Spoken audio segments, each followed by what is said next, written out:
All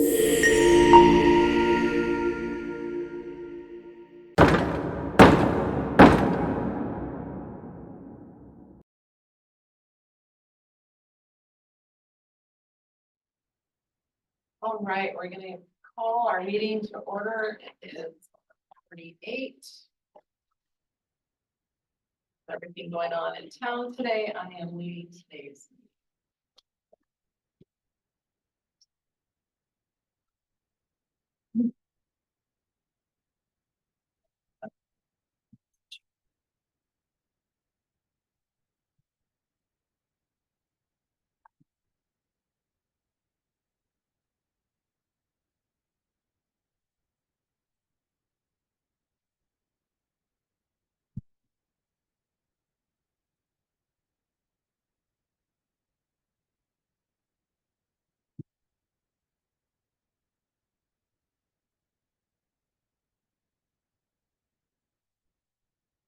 There we go. Okay. So I'm Trish Christensen. I'm president and CEO of the Western Chamber of Commerce. We're here for this month's Government Relations Council meeting. We're going to take a minute and do introductions around the room. And so you all know we're starting over here. We're also enjoying lunch at the moment. When you are ready, Gavin. Gavin, and I'm Gavin Klein. I'm representing the office of Congressman Don. Destiny representing Senator Marie again. Miranda representing Congressman. Patrick Shields, I represent Chairman of the Stanislaus County Board of Supervisors. I'm Yanina Vallely, and I'm the Director of Government and Community Affairs for Julian County Hospital. Sammy Severo, Public Relations and Legislative Manager for the City of Plano. Naomi Rojas with Rojas Department.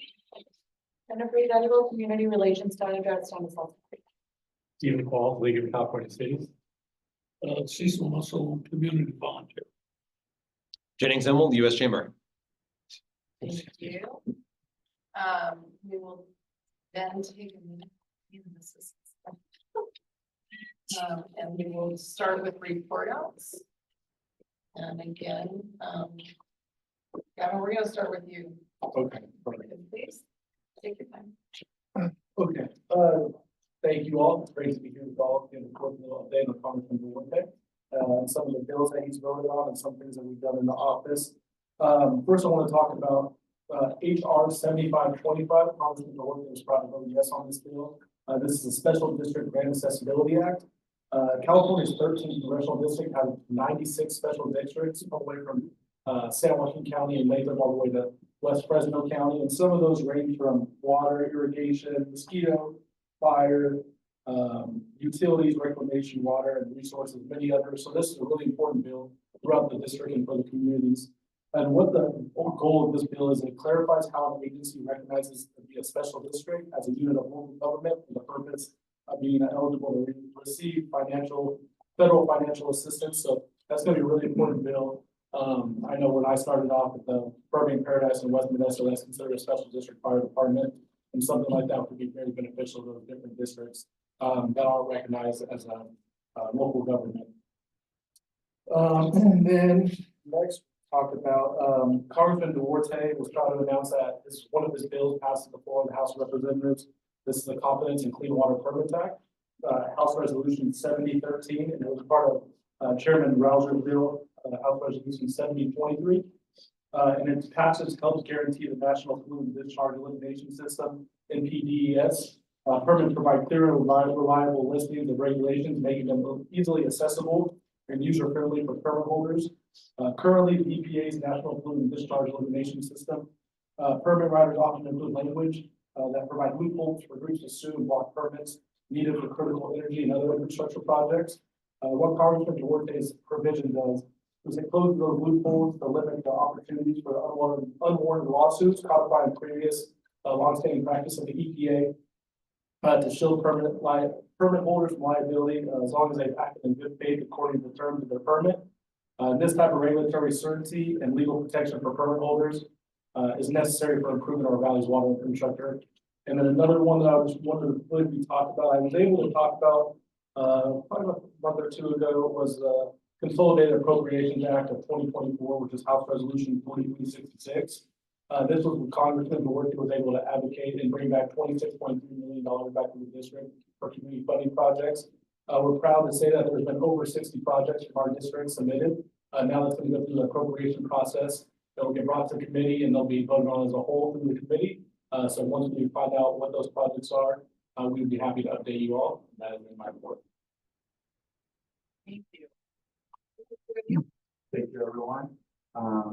We've been here, we have Congressman Richmond talk. Just a little bit about the congressman. He recently supported Anti-Semitism Awareness Act and strongly condemns the systematic famines on volunteers. The congressman has authored HR 934, which requires immediate suppression of wildfires on detection on U.S. Department of Agriculture lands. He's also worked on HR 188, Proven Forest Management Act, providing expedited process to complete important important fuel production work on our forests. HR 186, water supply permitting coordination. This makes the Bureau of Reclamation a one-stop shop for all federal permits on water projects. This way we don't have redundant agencies overlapping and potentially delaying or denying a project. There's House Joint Resolution 9, providing the president with a line item veto authority to help rein in adequate spending. The congressman has been busy in the district this year. They are in Washington this week. They were voting on certain bills. We recently concluded that the Congressional Art Competition, the student constituent in El Dorado County, will have their artwork displayed for 1 year in the United States Capitol, which is like a patriotic piece representing the values of our foothill, mountain, and valley. That's all I have for the congressman. Sir? Yes. Back to you. Got it, just a lot of, well, hello, everybody, Destiny Senator Ellen Gill's office. As some of you might know, we are holding an event today at 3 p.m. with the Chamber, Stanislaus Latino Chamber and the Destiny Chamber. We are hosting the Pro Tem Board, Mike McGuire, with Senator Alvaro Dale to have a housing and insurance discussion, and it's going to be pretty intimate. I can't say it. Intimate, yeah. It's going to be pretty intimate. It's going to be at the intermission. So on our flyers, it does say the state theater, but we'll have people there help directly to information. It starts at 3 p.m. and you're welcome to come. Some HUBRA bills, so 5 out of 7 HUBRA bills survived appropriation, and so all these bills passed their committee bills, but them are referred to appropriations, and then so 2 of them were held, and then 5 of them were passed. The ones that were passed was SB 945, which is wildfires, SB 1088, water infrastructure, SB 1197, respite services, SB 1261, fair allocation, and then SB 1396, home visiting. So those ones are the ones that passed, and then the ones that were unfortunately held was SB 1028, EPC licenses, which I believe it was beneficial for the chamber specifically, and I know a lot of those chambers are really in support of this bill. And then SB 1222, which is community colleges. It was a survey-based one that did have some budget concerns, which is majority why we think it did not pass.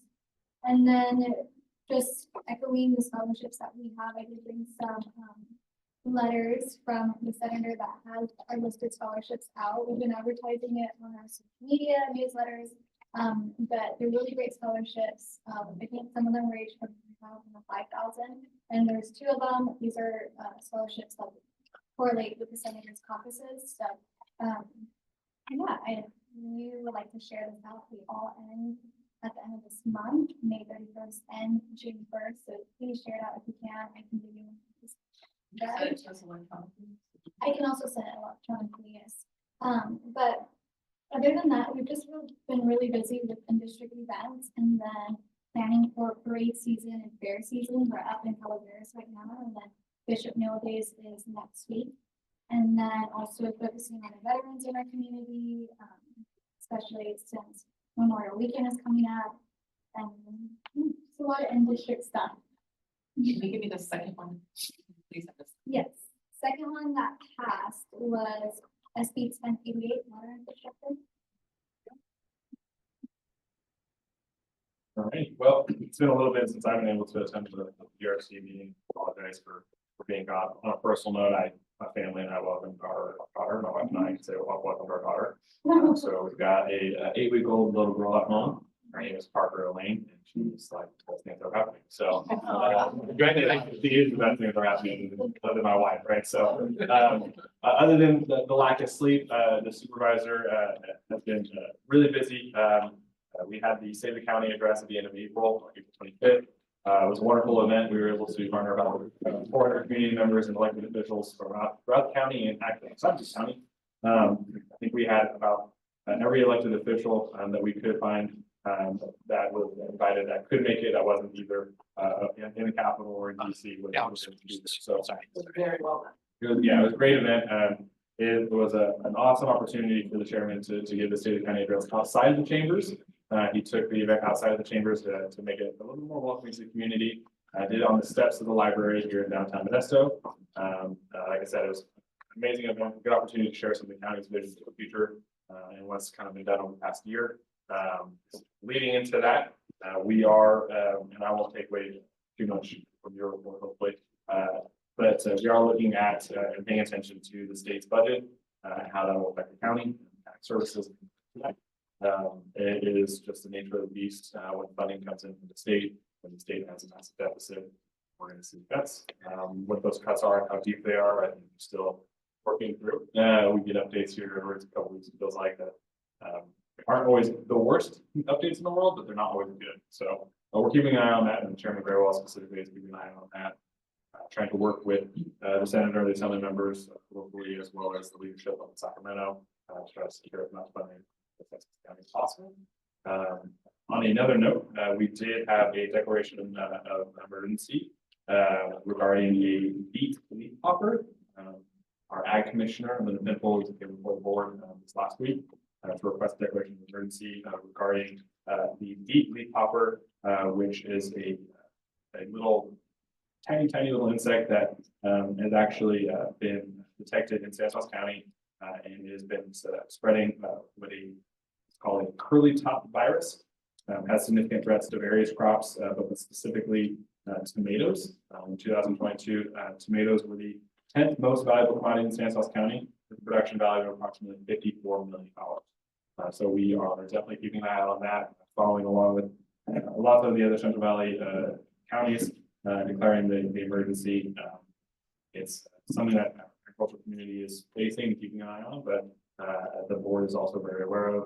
We've got a really good report from the commission about what that looks like, how it will affect tomatoes. So as far as that goes, I think I'm done with my report. And you got anything? Feel free to reach out.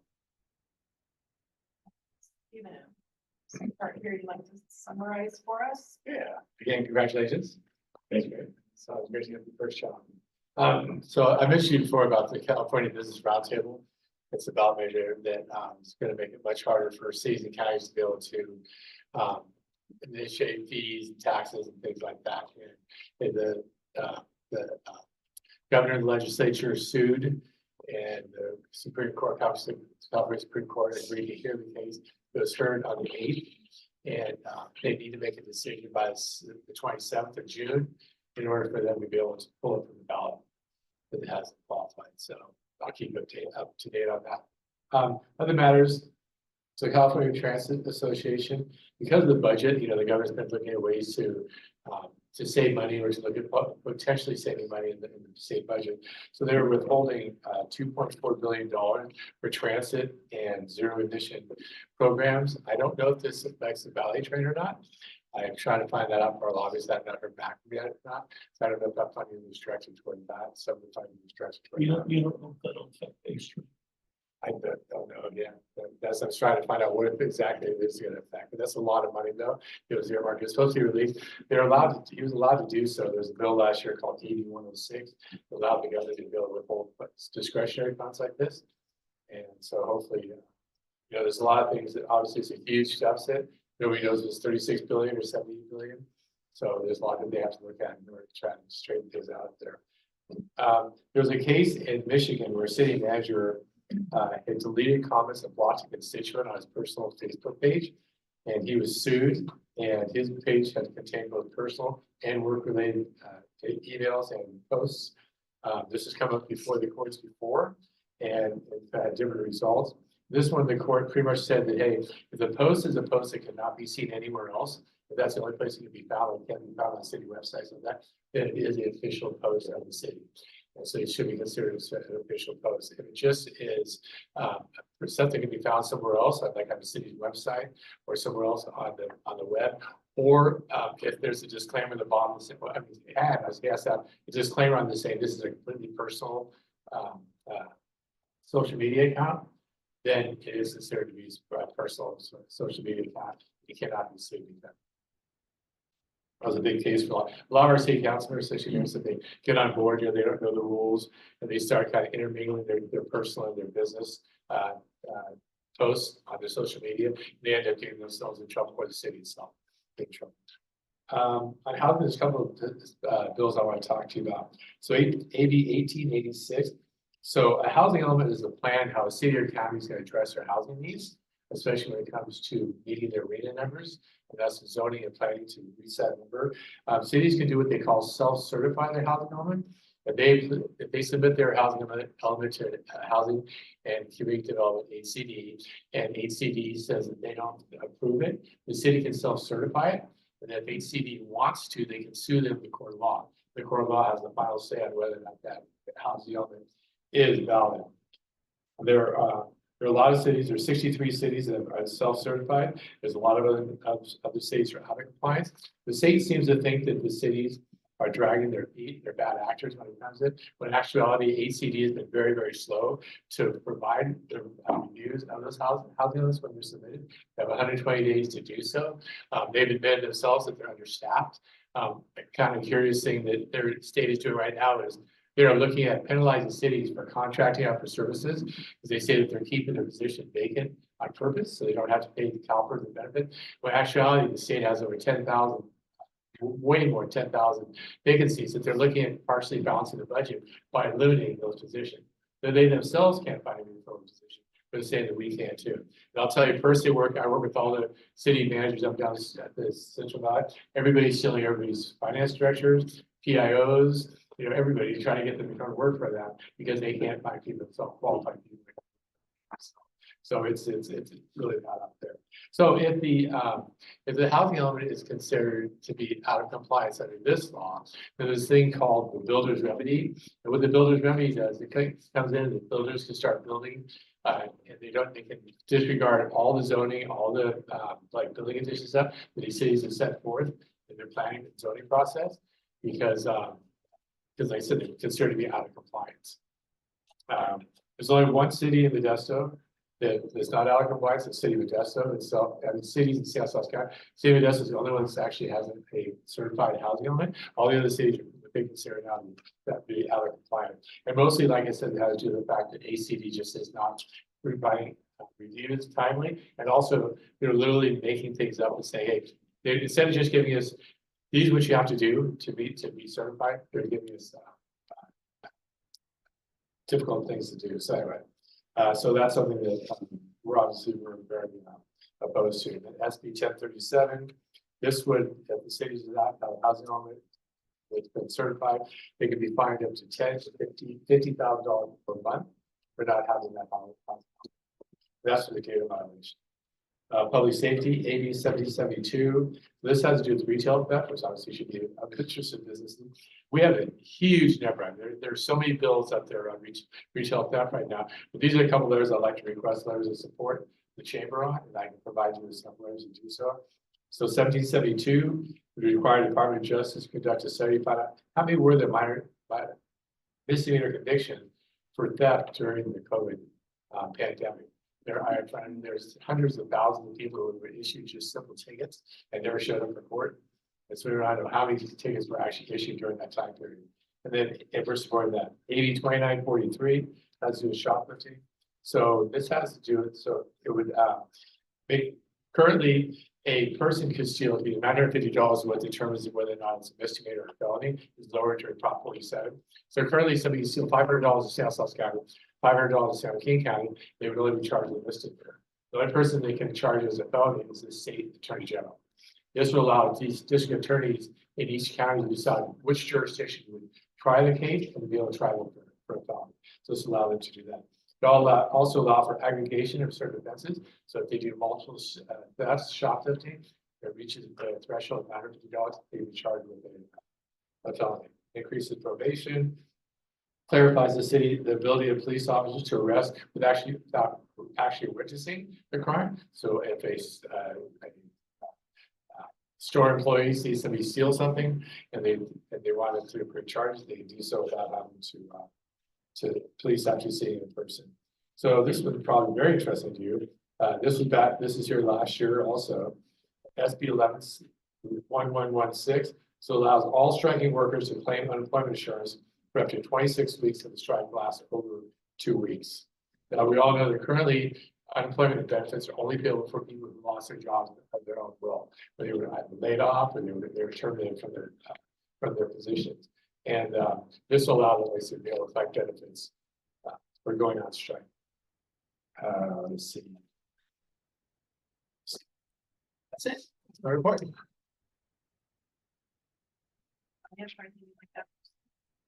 Yeah, we're, next week, setting out a press release and launching a communication campaign, in regards to the, recent city council approval of increased penalties for illegal fireworks.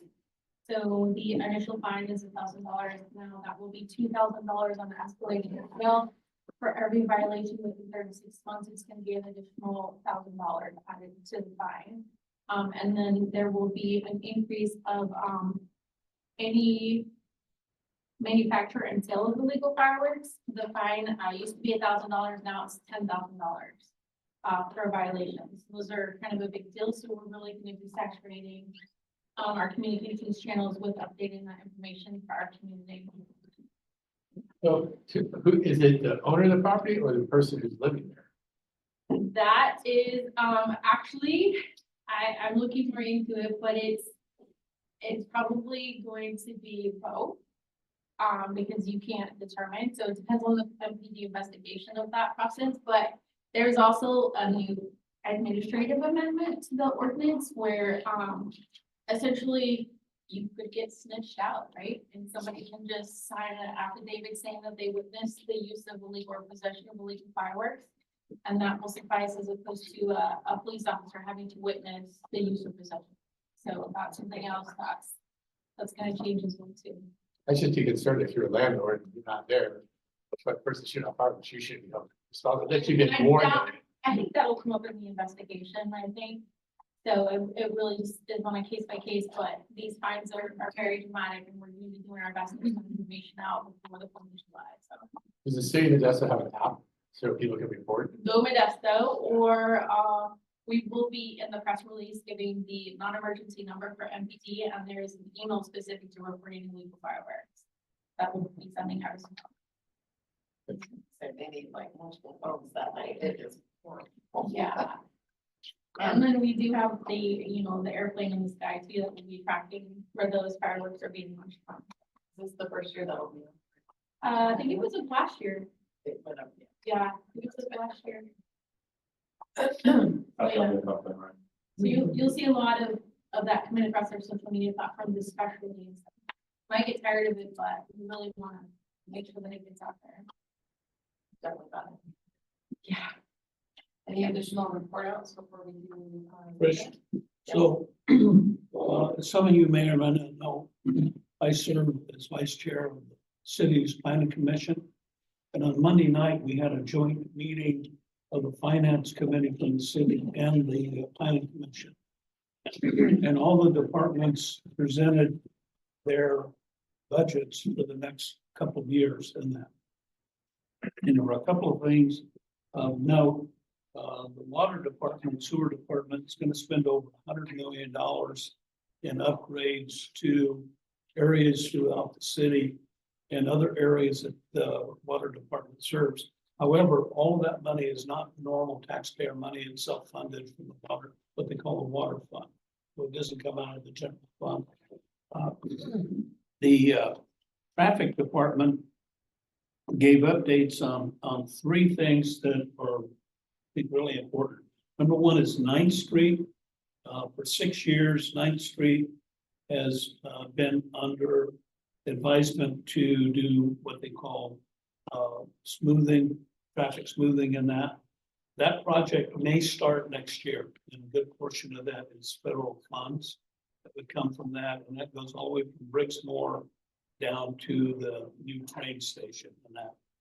The two that were very controversial, however, is a Brixmore overpass and the Stanford overpass. Each one of those in the neighborhood of $150 million to do. There's only been one public outreach. By the way, there has not been a public outreach on the 9th Street, what we call the 9th Street realignment. So we asked that that be scheduled, a public outreach. There has not been on Brixmore because they're still in the design stage. There has been one outreach on Stanford, and frankly, it did not go well. It was attended by some of us planning commissioners and some of the city council. And we asked for redesigns on that and asked that there be more public outreach. So far, none of that has been scheduled. So everything else that went on from the finance committee was parks. The parks, they're doing quite a bit of work in the parks, gonna spend more money.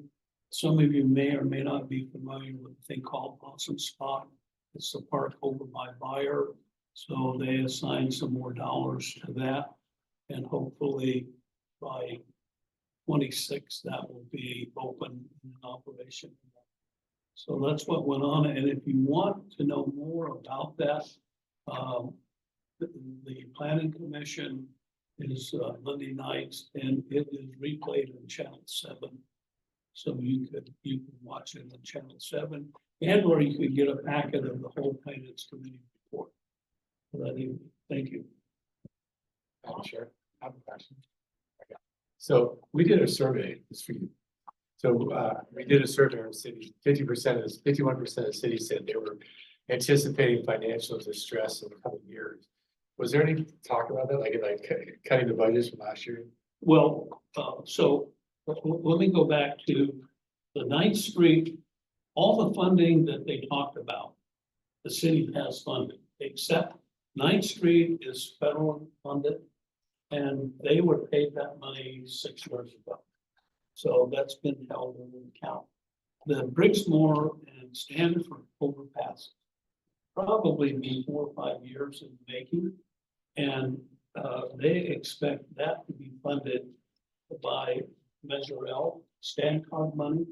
And it has not gone to the StanCog board, not even the preliminaries in that.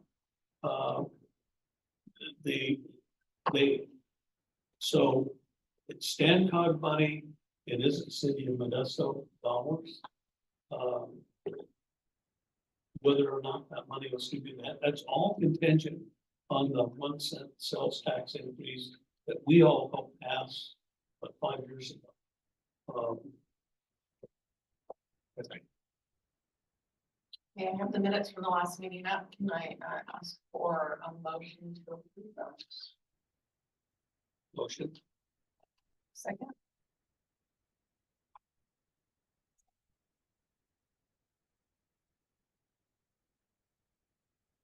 All right, with that, Jenny, give me a minute to stop sharing this and bring her up.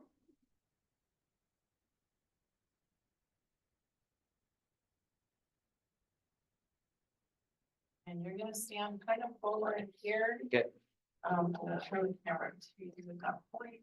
Let me get this better.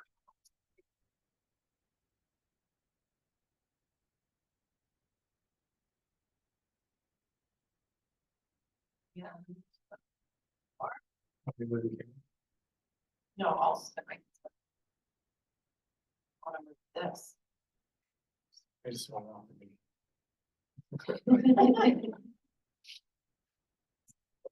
Look at that. It froze.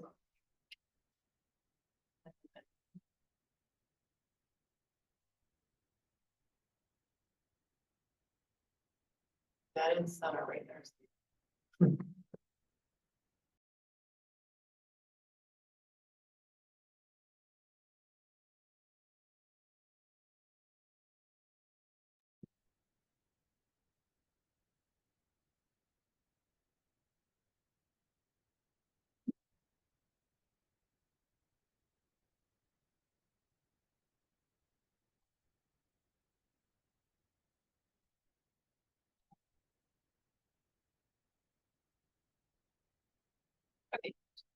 Good. Let's give this a go. Okay. You can dance for you. See, Perfect. Yeah. Okay, you're driving. the text didn't come through on this one, but that's okay. How long would you like me to chat for? You have a good. Oh, wow, all right, long time. Fire just. Lots of time to depress everybody what's going on in Washington DC. Great, well, thanks for having me, Trish, appreciate it. My name is Jennings Bemmel with the US Chamber of Commerce. I run our Western Regional Office. I'm based in Southern California, but I cover 5 states out west, so it's California, Arizona, Nevada, Utah, and Hawaii. Working predominantly with chambers of commerce from across those 5 states, as well as congressional offices in those 5 states, to make sure, quite frankly, that members of Congress are hearing not just from us, Chamber of Commerce, the business community in Washington DC, but that they're also hearing from local chambers, local businesses back in their states, back in their districts, and that we're kind of presenting a unified voice on a lot of these issues, and kind of getting the local chamber community as engaged as possible, because that does make a huge amount of difference in actually getting good policy done in Washington, and more specifically, or at least more accurately over the last several years, preventing bad policy from happening to the business community. So we're very unique in that sense, in the fact that we do have really relationships with chambers of commerce from across all 50 states. I run the Western office, but we have 7 total regional offices located throughout the country. And then, of course, we are headquartered in Washington, DC. Our headquarters is located right across the street from the White House. A really impressive building. The architect was actually the same architect that built the Supreme Court. So it's 100 years old. If you ever get a chance to go to DC and visit US Chamber of Commerce, I encourage you to do that. It's Stood pretty in cool. front of it. It's beautiful. Awesome. Yeah. And the plaque too in the lobby has Modesto on there. Oh, does it? I didn't go in. It wasn't on. the Yeah, so we've got a plaque on there that commemorates all of the chambers of commerce that contributed to creating the US Chamber. Because we were created by chambers around the country. And it was actually President Taft that was the one that made the push for a national chamber, because we needed a national voice for business. That's over 100 years ago, it was just state and local chambers of commerce, didn't have national. So Modesto Chamber played a role. Yeah, that's cool. Yeah, so very cool. But we work on every issue you can imagine that touches the business community. So trade, energy, healthcare, finance, labor issues. I mean, you name it, we're working on it. We've got about 450 staff in Washington, DC, working on all those things. And of course, we have a lobbying team as well. And then I'm part of that lobbying. We really appreciate the partnership that we have with you, Trish, and the Modesto Chamber, and of course, Cecil. Before Modesto Chamber, it's really made a big difference, and much appreciated. So just kind of give a kind of background on kind of where things are at in Washington, DC right now. I think it's good to just kind of paint a picture of the overall environment that we're dealing with at the US Chamber and business community, and some of the challenges that we're having to navigate through. So you see here the numbers. I mean, I think everybody's been kind of paying attention. Obviously, you're all here, the Government Review Committee. So this is something that's right in your wheelhouse that you are probably already knowledgeable of, but the current split in Congress and the Senate and the House, very different looking House from where we were back in January of 2023 after the 2022 election, where we had Speaker McCarthy, of course, coming in with a very narrow majority, 4 or 5 seat majority. That looks very different now after a number of kind of high profile retirements. And then, of course, you had George Santos being the first member of Congress in several decades being expelled at the end of last year. Kevin McCarthy, of course, stepping down after he was ousted as Speaker at the end of last year in October. So right now, the numbers aren't actually 218, 213, it's 217, 214. This is April, at the end of April, there was a special election in New York, Democrat won that. And then next week, though, the Republican numbers will go back to 218. Once presumably Vince Vaughn wins the special election in California 20, that's the McCarthy seat. It's a very narrow majority that Speaker Johnson is having to deal with. And so when anything comes to the floor, of course, he can only afford to typically lose 1 or 2 votes. That's put him in quite a bind, and we've seen that play out with constant threats against his speakership, the same kind of threats that McCarthy had to deal with. Motion to vacate, of course, that continues to be a big issue. Going into this Congress, we identified that right away as a potential problem. Once Speaker McCarthy was confirmed after 15 rounds of voting, and agreeing to the motion to vacate, where one disgruntled member can bring up the motion to vacate and force a vote on the speaker. We knew that was going to be a problem. It was kind of a death sentence for McCarthy from the very beginning, because he already had a lot of enemies, even within his own conference. But that continues to be the case for Speaker Johnson. He's navigated it much better. Of course, I think he's in a better position than McCarthy was. But he had to survive an attempt last week, right, by Marjorie Taylor Greene, who came out in support. She had Thomas Massie from Kentucky and Paul Gosar from Arizona that were also supporting that effort. But Democrats came together with the rest of the Republican conference to table that motion. But that is going to be kind of an ongoing theme probably for this Congress. Anytime a controversial vote comes up or Republicans have to work with Democrats, there's going to be a contingent in the Republican conference pushing to kind of put Speaker Johnson under pressure. The other kind of issues that we saw as part of that speakership vote was the Rules Committee. So there was an agreement from Speaker McCarthy that he would allow certain House Freedom Caucus folks onto the Rules Committee. That has played out. That's been kind of an issue where we've had rules fail in the committee level and even on the floor. I'll talk a little bit about that in the next slide. That's been quite a development. The other big thing too going in is we knew that this was going to be a huge freshman class. So we had 82 members brand new in the House and Senate. 15% of Congress was brand new. The majority of the House Republican Conference was not around in 2018. So they were not around when Republicans last had the majority. So they had very little experience of actually governing, because it's a lot easier to say no sometimes when you're in the minority than to govern. And then only 1/3 of all Republicans in the House had any experience working with the Democrat president. Only 1/3 were around when Obama was president. So we knew that there was going to be some kind of learning curve going on here. And then the other kind of big dynamic that with such narrow majorities, we were curious to see play out was kind of House Freedom Caucus versus the moderates. Who's going to have more influence over policy agenda and over the speaker and leadership? I would say that despite the Freedom Caucus getting a lot of press, making a lot of noise and being pretty successful in that regard, and obviously we saw the speakership vote for McCarthy and ousting him, moderates have actually done pretty well on the policy side of things, in the sense that we didn't have a government shutdown, right? And I think a lot of people going into this Congress would have suspected that we might, right? We faced with at least a couple-day government shutdown. Yeah, we didn't have that. We didn't default on the debt. Even after several months of delay, we got the supplemental package on Ukraine, Israel, and Taiwan. I think, and on all of these votes, by the way, had to happen with actually more Democrats than Republicans. And it's really, it was kind of moderates in both sides that came together to make those things happen. So I think from a policy perspective, moderates have actually done a pretty good job of having a little bit more influence in what's been taking place this Congress. Let's see, is it no longer working? It might be because I was fighting. Okay. There you go. Okay. So as a result of all these kind of challenging dynamics, it's not really a surprise that the first session of the 118th Congress ended up being the least productive session in American history, where we had 22 bills signed into law. That includes the renaming of post offices. So not a good place to start. But this has kind of been the trend over the last couple of years, from a productivity standpoint. But we were able to get some good things. In fact, like I said, we didn't shut down the government. We did raise the debt ceiling.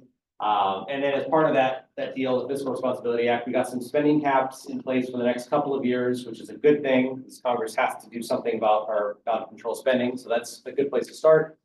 And there was some NEPA reform too, the National Environmental Protection Act, some permitting reform as part of that package. So that's good stuff. NDAA at the end of the year for our defense. So some good things did happen. And going back to that rules issue, the last session and first few months of this year, we've seen 7 rules voted down. That's really unprecedented. That's more rules than I think have been voted down in the last like 30, 40 years combined. It's rules, by the way, that's the first vote. That's kind of a procedural vote that you take to set the parameters of debate on a bill before it gets to the floor. You say, okay, this is what the debate's gonna look like. This is the amendment process.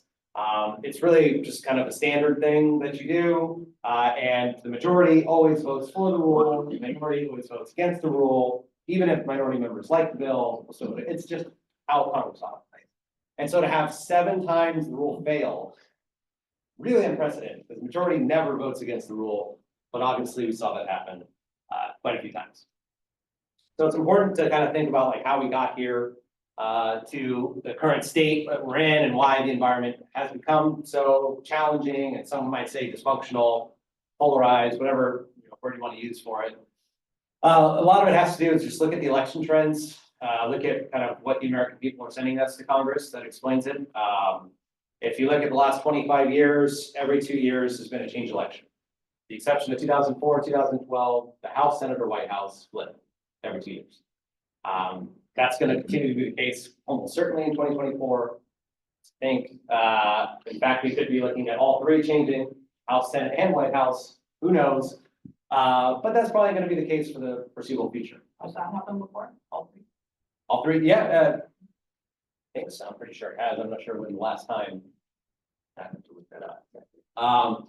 But yeah, so I think that just change elections we're going to see, and that ultimately gives you divided government most of the time. And when you have divided government and an extremely polarized government where both sides don't really want to work with each other, then you're going to get a lot of gridlock, stagnation, inability to get things done.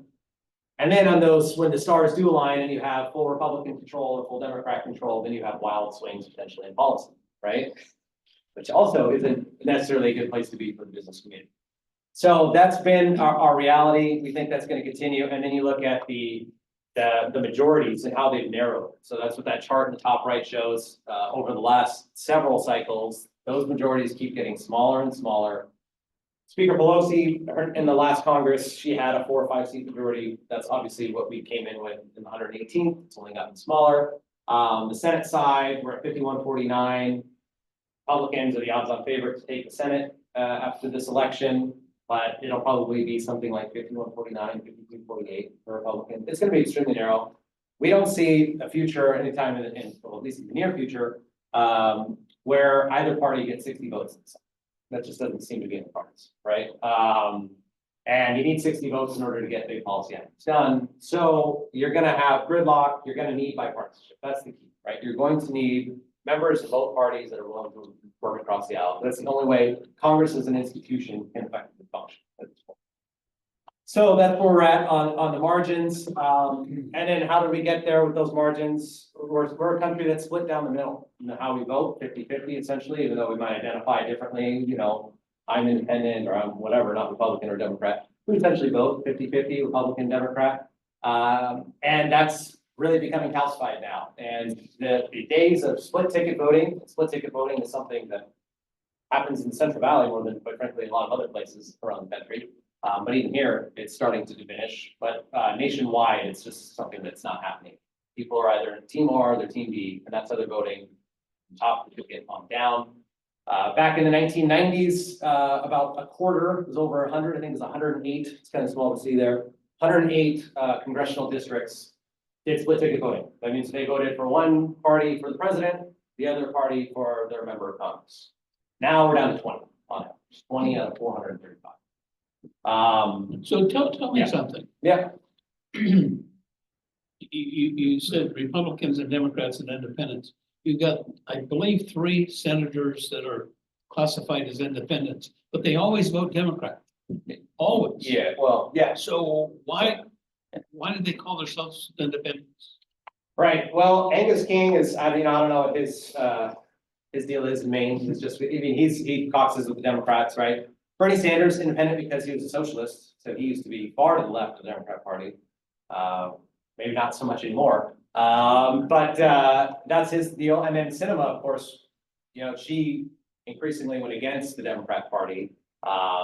She would found a lot of favor within the party, and I think she moved independent, quite frankly, with her eye on the election this year. She made that move last year, knowing that the path to winning the Democrat primary in Arizona was pretty much shut off, because she is pretty loathed by the Democrat Party in Arizona. So she went to independent. Of course, she saw the numbers and the writing on the wall and ultimately backed out. She ended up running. But in her situation, she truly is a lot more independent. The other two definitely align more with the Democrat Party, but yeah, that's their justification. So, yeah. So you talk about how it's split. Do you see people undervoting?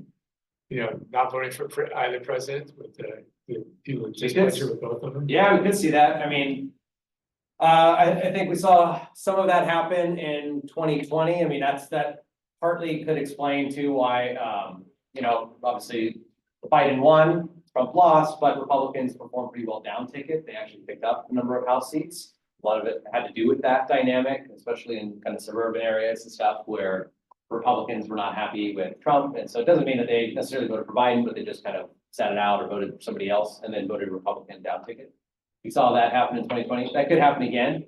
And if you look at like the primaries that were held this week, you still had a number of states where Nikki Haley was getting 20% of the vote, just out of the race for several months. So there's a protest vote that's out there, and who knows what they ultimately decide to do from November. KG. Yeah. Yeah, that's a possibility, yeah. Yeah, so that I think kind of helps to explain some of these dynamics that we see. And then, of course, with the splitting down the middle and kind of the splitting people, Republicans and Democrats, we're seeing that play out geographically as well, people sorting themselves out in a lot of ways. And the days of having split governments at the state level, having a majority of states have split government, that seems to be over. That used to be the norm, where we had on average, you know, about 25 to 30 states out of 50 had split government, where you had, you know, Democrat governor, Republican legislature, or vice versa. That number is now down to 9.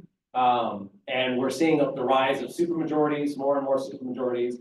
And even among that 9, actually only 5 are truly divided, because the other 4 have supermajority. So like in Kentucky, you've got a Democrat governor, but you have supermajority Republican legislature. So the Democrat governor can be overridden by, the veto can be overridden.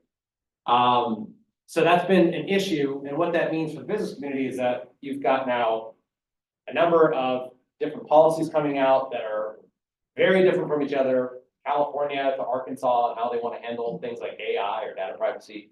Totally different policy prescriptions, especially because Congress isn't doing a whole lot. So states feel like they have to do these things. So that's been a challenge for the business community. And then also, these people that are in the state legislature, eventually, oftentimes, they make it to Washington, D.C. They become representatives of Congress. And if they come from a state legislature where they were in the supermajority and never had to work with the other side, boy, are they in for culture shock when they get to Washington. So we've seen that happen as well, where there are a lot of members that are coming in as freshmen. They've never had to work. And so it's just a whole new experience. So that's been an issue. And then, of course, you know, we see this reflected when we talk to all our own members. If you look at the SEC 10K filings on like risks to businesses, publicly traded businesses, the mention of public policy and how that's been the fastest growing risk for businesses in this country. That's a big problem. A lot of it has to do with Congress not acting on things it needs to do and states instead taking the reins. And we need Congress to work, right? We need government to work because we need policy solutions to address the biggest issues that the business community is facing. And those issues are, it's no surprise to you folks in this room, inflation, cost of doing business, worker shortage, inability to find quality workers, retail. Those are the top 3 issues that we hear about from businesses all the time. This specifically comes from our small business survey. That's what this chart shows. 52% citing inflation as their #1 concern, even though we're being told that inflation is cooling down, not quite cooling enough. So that's a huge problem, and there are things that Congress can be doing to tackle these things, right? So on the tax side of things, bringing down the cost for doing business. I'll mention that in the next slide, or actually I can mention it now. Yeah, I'll mention it. the fact that we've got things like R&D, for example, like these are simple things that used to be bipartisan, pretty easy for Congress to get done. Immediate expensing for research and development, bonus depreciation, 100% bonus depreciation for large capital purchases. This is a big deal in agricultural communities as well. And then net interest deduction. Those are 3 important business provisions that always get extended at the end of the year. Usually Congress does it kind of last minute, but it always happens. It's a bipartisan thing. Everybody likes R&D. These things expired in 2021. And Congress told small businesses and business community, oh, we'll get to it next year and you'll be made whole. It's retroactive. Oh no, we'll get to it in 2023. Oh no, we'll get to it in 2024. And here we are in 2024. We've already passed April 15th. Congress is yet to act. And we're going to push this now to 2025. So that's just one example of where you could bring down the cost a little bit of doing business for folks. The House now did pass a package, and members here were supportive of that, which we appreciate, of course. The fact that we got that done on a bipartisan basis in the House, it's just held up in the Senate. A lot of it has to do with personality stuff and some politics, but unfortunately, that's still lingering. Regulatory reform, cutting red tape, boosting domestic energy production, all these things can help bring down the cost of doing business, but Congress isn't acting. Worker shortage, childcare, right? On average, it costs $17,000 in the state of California per year to send one child. Second most expensive rate in the country. Addressing this issue would go a long way towards getting women back in the workplace and stuff, right? Immigration reform, gee, we haven't changed our immigration laws since 1990. Country looks a lot different in the year 2024 than it did in 1990. We might want to think about raising visa caps and stuff. Making the H-2A program workable, whatever. So these are all solutions that are out there. Congress is enacting. Retail crime, aggregation, coordination between the feds and states, that kind of stuff. So we need Congress to act on these things. We're going to continue to push on it. But yeah, I mean, that's the challenge that we're faced with, obviously, and the fact that we've got a very difficult dynamic. And that's why so much of our work, the U.S. Chamber, is kind of focused on building out the bench of folks that are going to do these things that not only align with our values, believe in free enterprise, free market system, but they're going to Washington, D.C. to govern, get things done, do the hard work. I have a question for you. Yeah. So regarding like retail crime, so California sees a lot of it due in large part is pointed directly towards the state and how certain legislation has been passed. Yeah. Raising thresholds. Is that something that you see across the country that states are dealing with, or does it hit the major east west coast where you see legislation that's more friendly to raising the requirements for felonies and things like that? Right. Yeah, it's definitely been worse along the coasts and in major metro areas, and obviously California, New York, Illinois, a lot of states that have had friendlier policies in place. Now having to rethink those policies and kind of start beefing up enforcement and stuff like that. Gotcha. But yeah, it is kind of a regional thing. But nationwide, it's become a bigger concern, I think, too, just because we're starting to see proliferation of a lot of organized retail gangs and stuff like that, and cartels and kids business. So it's becoming a national issue. Is it, the laws is lax in other states as far as prosecuting? Because I know that in California, the $950 limit for felony is actually not that high compared to other states. They have the same leniency toward retail theft when you're here in California. Yeah, I don't know. I mean, I think, a state like New York immediately comes to mind where they've had a lot of those kind of issues as well. And actually there's a bill called Prosecutors Need to Prosecute Act, which holds prosecutors accountable and have to make public all the data and stuff who they're failing to prosecute, what kind of crimes they're going after and stuff like that. That was led by Nicole Malliotakis, who's Congresswoman out of New York, because it's been such a big problem in New York, and they've been dealing with that with their state government and the AG. But yeah, I think it's more acute though in California, New York, and Illinois. She's a Democrat? Malliotakis is a Republican. Okay. Yeah. It's in New York, I was thinking Democrats. Right. But it's kind of going after the Democrat leadership at the state level in New York, right? Because it has been worse in those states. And then so with all this going on, and obviously all the big priorities that we're continuing to work on related to those issues impacting business that I mentioned. This is the outlook for the rest of this Congress, second session. We've got a couple things done already. We had the Ukraine, Israel, Taiwan supplemental done, which we supported at the US Chamber. Happy to see that get taken care of. The FAA reauthorization that happened this week. The House did pass FAA reauthorization, so it's good news. It's important to have air traffic control funded and stuff like that, right? Yeah. Kind of. Now, the Tax Relief for American Families and Workers Act, that's the one that does the R&D. That's still sitting out there on the Senate side. We've got government funding coming up September 30th, so we're gonna have to wrap up that process, get it going here. Farm bill, of course, as well. There was a 1-year extension last year, so hopefully we'll be able to get the full 5-year extension on the farm bill.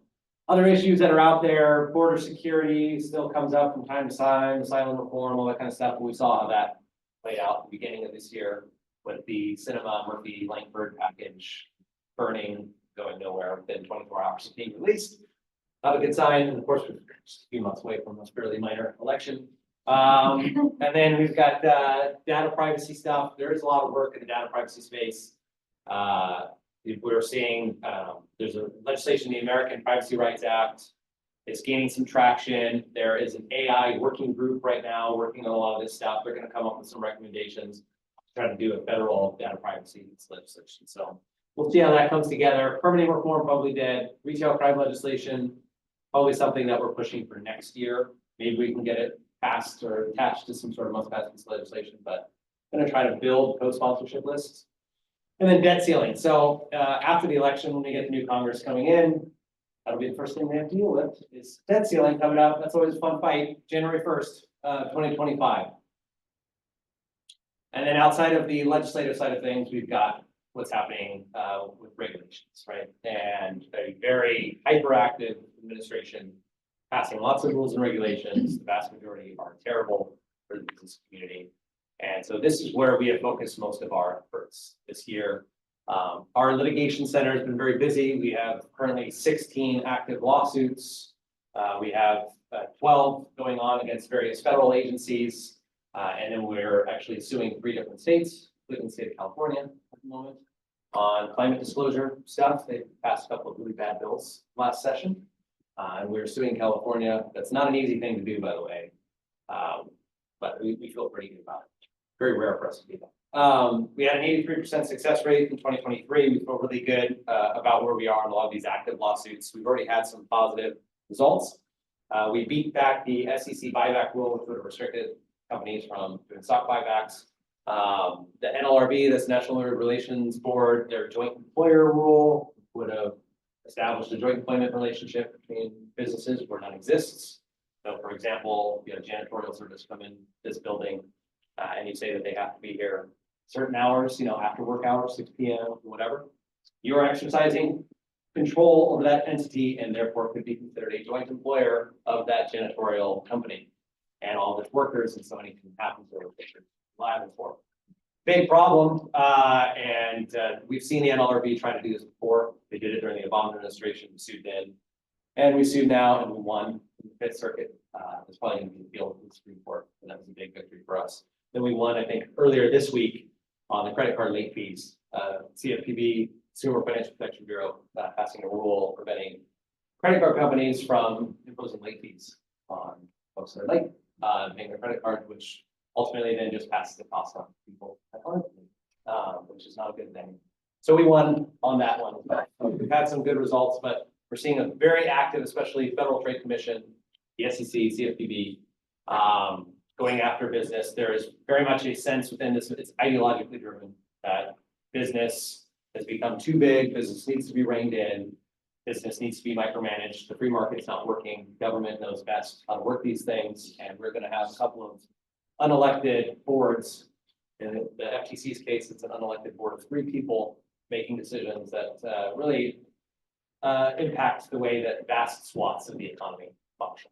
This is not a good place to be, and so we are fighting like crazy against all of these things. We think that these decisions should be made by people that are electable or that are accountable, such as members of Congress, state legislators. So that's where we're at on that. We're going to be very busy, continue to be very busy on this stuff. Yeah, it's going to be it's quite a fight. I think that's just in general, dynamic that we've been struggling with is kind of defending free enterprise, because it seems like it's consistently under attack from the progressive left, and then even increasingly so, from the populist right. So that's, I think, a long-term issue that we're going to be faced with.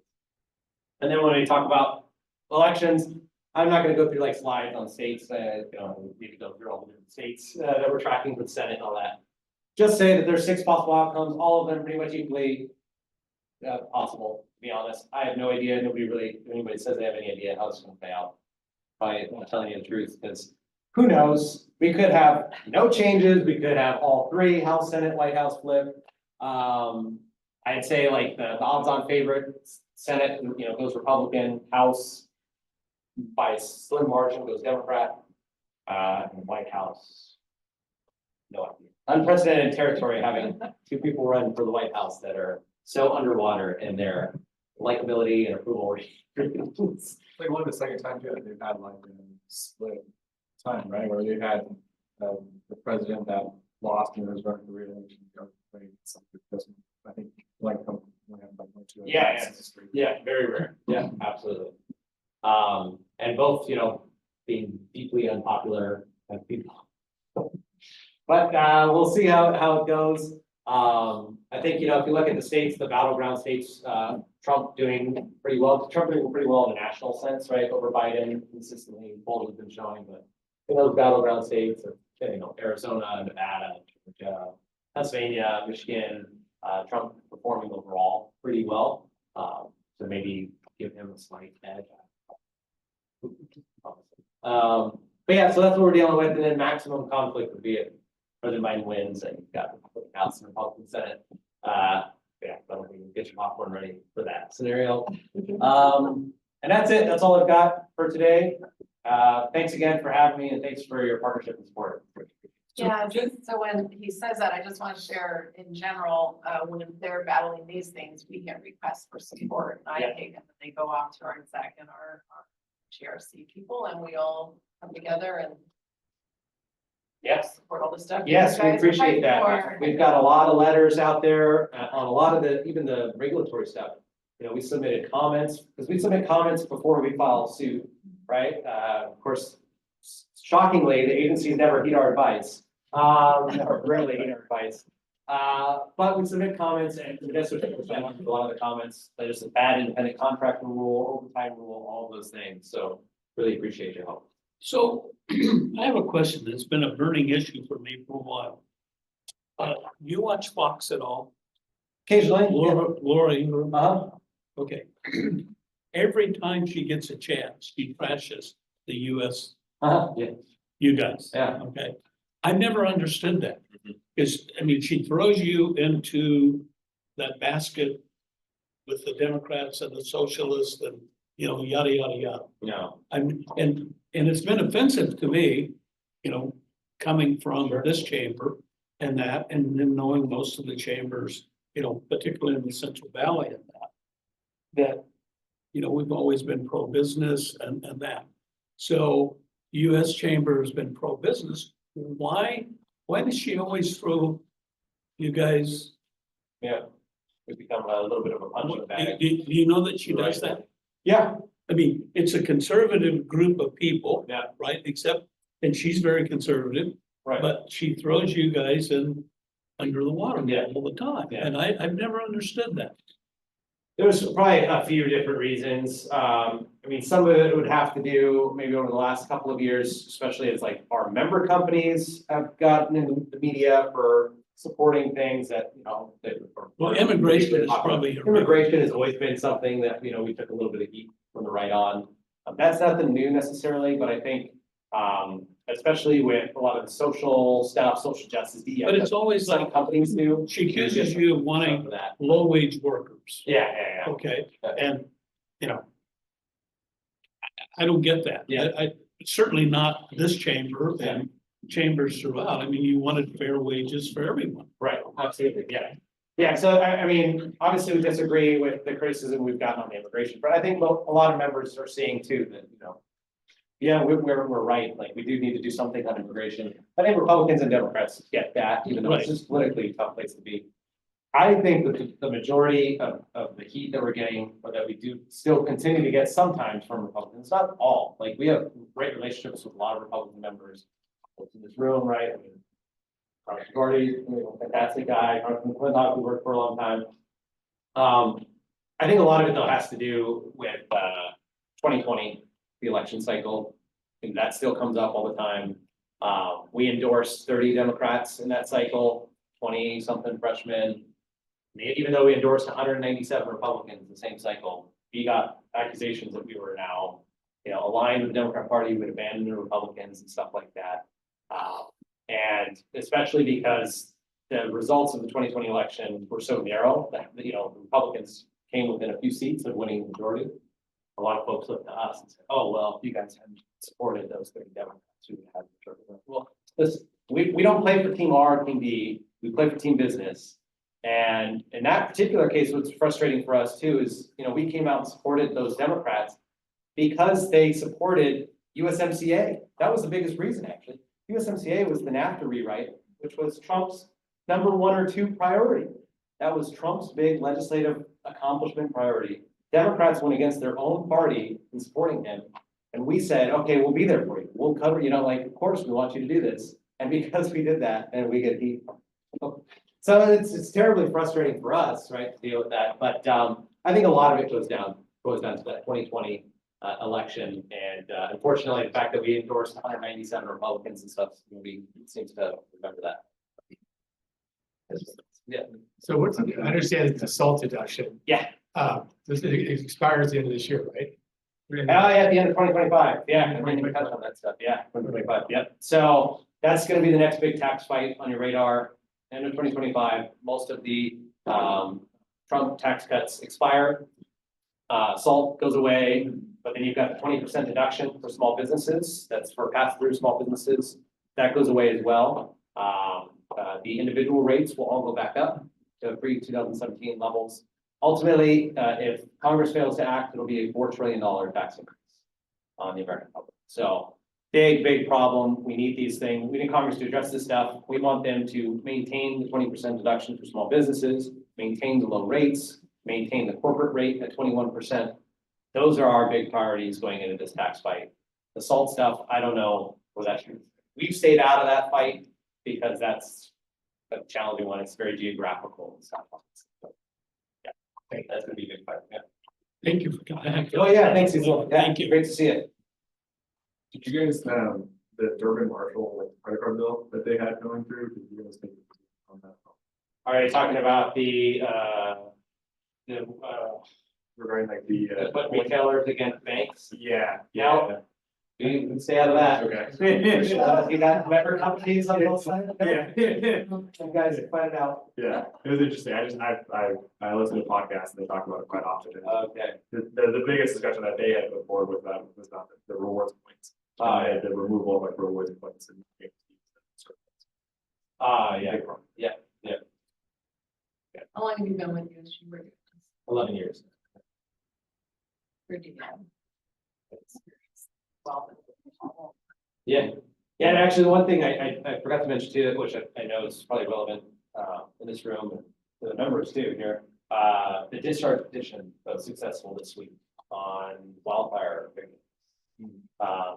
Giving them some tax relief so they're not taxed on any kind of relief that they get or settlements that they get, right? If their homes will burn down.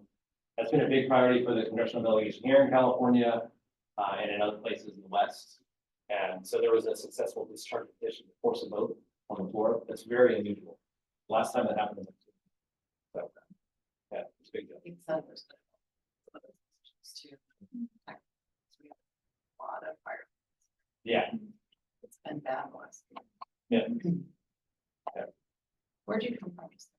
Where, I don't. I was in Dublin, Oh, you. not Ireland, but yeah. Yeah. Where do you reside? I live in Temecula, personally. Right here. Yep. But yeah, we were in LA. That's where I'm from, and that's where our office is located. In San Fernando Valley. Good friends of city manager, the city clerk there, Oh, it's Temecula? Randy Joel. Oh, okay, nice. That's cool. Yeah, we love it there. It's beautiful. Any other questions or? Thank you. Yeah, of course. Yeah, appreciate it.